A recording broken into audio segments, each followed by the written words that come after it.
Sidang hadirin, sahabat-sahabat yang dikasihi sekalian, kita pergi kepada satu persatu perkara yang menjadi visi Nabi sallallahu alaihi wasallam.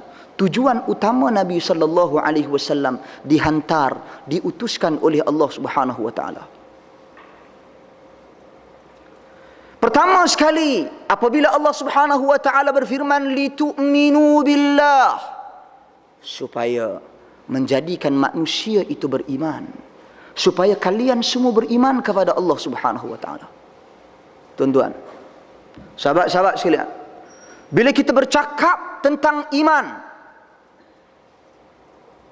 agama Islam perlu kita fahami prinsip asasnya. Agama Islam adalah agama ilmu. Kita bercakap atas fakta, kita bercakap atas nas, kita bercakap berdasarkan Al-Quran, kita bercakap berdasarkan As-Sunnah, kita bercakap berdasarkan penjelasan, kefahaman para ilmuwan, para sarjana-sarjana Islam salafus salih, bermula daripada zaman sahabat, tabi'in, tabi'ut tabi'in. Agama ilmu.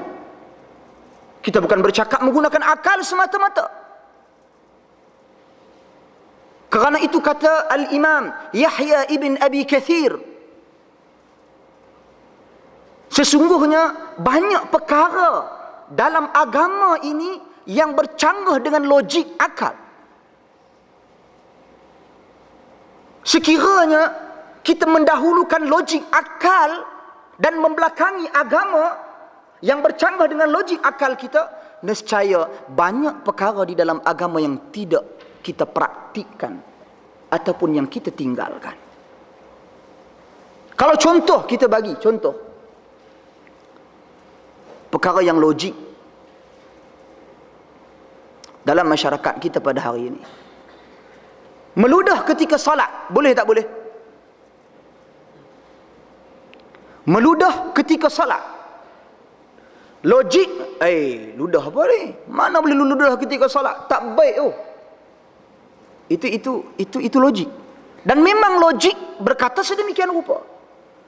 Tapi bagaimana hadis Nabi sallallahu alaihi wasallam yang mengajar kita cara nak ludah? Tuan-tuan, kalau siapa yang sesemua, dia nak tahan sampai semayang, sampai selesai semayang, berkumpul di sini ni, kahak dia, nak buka mulut pun tak berani, takut-takut tertelan. Logik kata tak munasabah, tapi Nabi mengajarnya. Bagaimana Nabi sallallahu alaihi wasallam mengajar? Sama ada kita meludah di bawah tapak kaki kiri ataupun meludah di hujung lipatan kain kita, serban kita contohnya. Logik.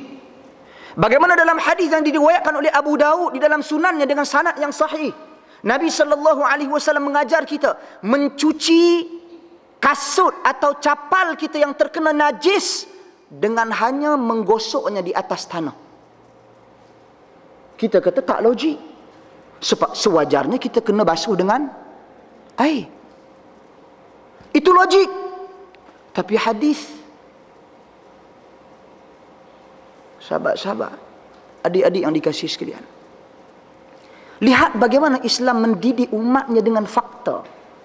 Lihat bagaimana umat Islam mendidik ataupun Islam mendidik umatnya dengan ilmu. Kerana itu betapa banyak ayat-ayat di dalam Al-Quran kesemuanya menyeru manusia kepada mementingkan ilmu. Allah Subhanahu wa taala puji orang yang berilmu. Allah Subhanahu wa taala rendahkan mereka yang jahil.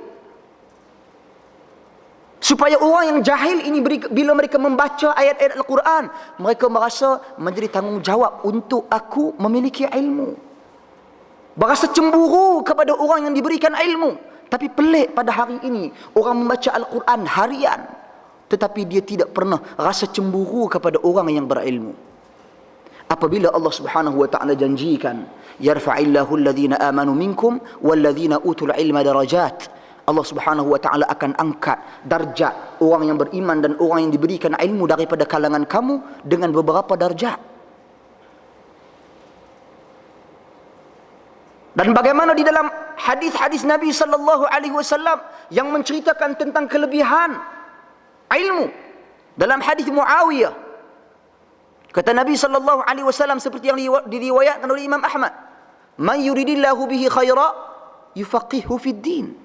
Sesiapa yang Allah Subhanahu wa taala inginkan kebaikan baginya, Allah akan fahamkan dia dengan agama.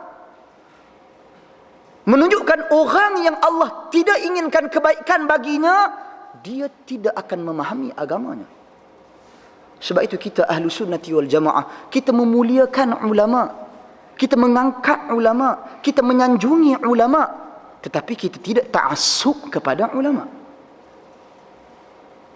Kesemua mereka adalah ulama.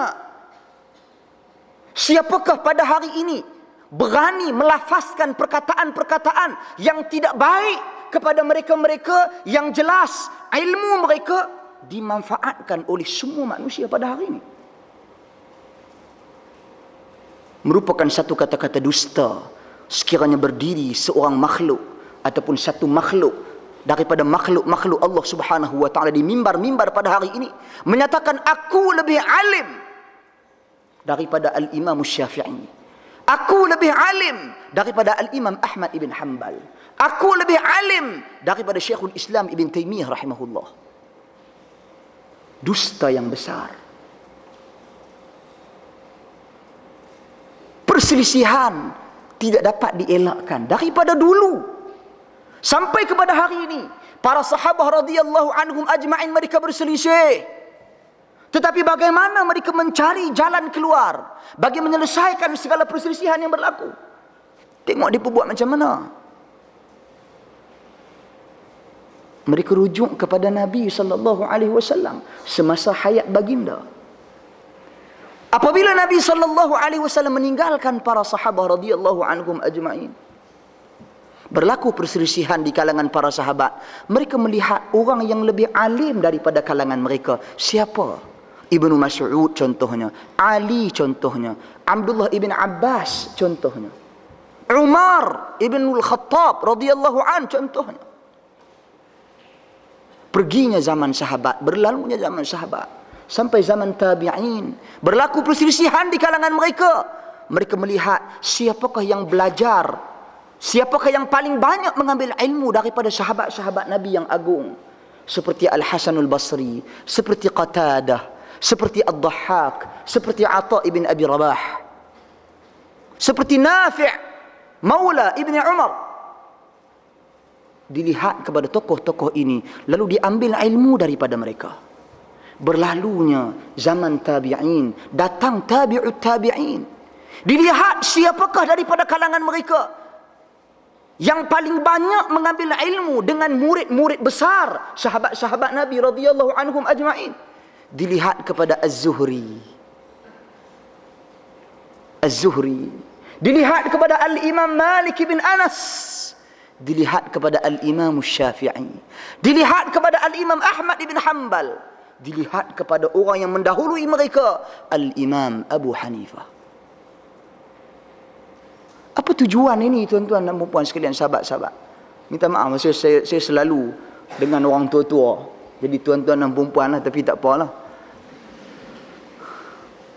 Saudara-saudari sekalian. Jadi kalau kita lihat tujuan kita kembali kepada ulama, tujuan kita kembali kepada para sahabat Nabi, tujuan kita kembali kepada tabi'in, tabi'ut tabi'in dan seterusnya. Apa tujuan kita? Untuk mendapat ilmu yang sahih. Yang mana kita pasti bahawasanya ulama-ulama ini kita wajib bersangka baik dengan mereka. Mereka kesemuanya menginginkan kita mendapat ilmu yang hak. Mereka kesemuanya bermaksud ataupun berniat dengan niat yang baik untuk menyampaikan ilmu dan menyebarkan ilmu yang mereka warisi daripada ilmuwan-ilmuwan sebelum mereka sehingga sampai kepada Nabi sallallahu alaihi wasallam.